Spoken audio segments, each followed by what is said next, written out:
Today we celebrate the feast day of some pretty amazing saints. St. Charles the Long and companions, they were Ugandan martyrs in the mid-1800s, and they were servants to the king who, for lack of a better way to say it, had a lot of deprived hobbies, if you want to call it that. And St. Charles and his companions weren't going to participate in them. And not only were they not going to participate, they even tried to save a lot of the young children and teach them in the faith. And then when, of course, the king found out, he wasn't too happy about it, tried to get them again to follow what his commands. They refused, and they were eventually killed. St. Charles was 26 years old. His companions ranged anywhere from 30 all the way down to 13 years old.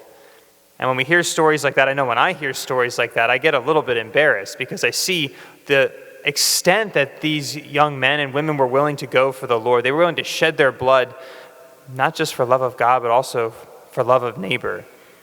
And then I look at my own life and it's like, I'm so unwilling to make small sacrifices, whether it be for myself, whether it be for others, whether it be for the Lord at times. And I'm sure I'm not alone in that. We hear these great stories, these great saints, and the minor inconveniences, the minor sacrifices, the minor temptations that we receive, we're so unwilling to go through them.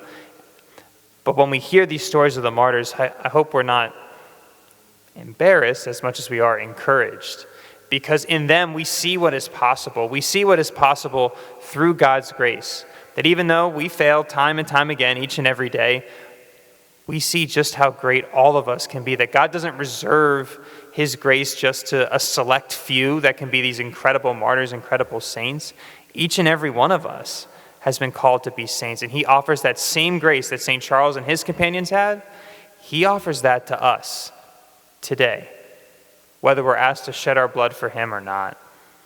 And so today, let us ask St. Charles and his companions to pray for us, that we may not be overcome by the temptations of this world, but instead to be loyal, to accept God's grace, and with them, win an imperishable crown of glory.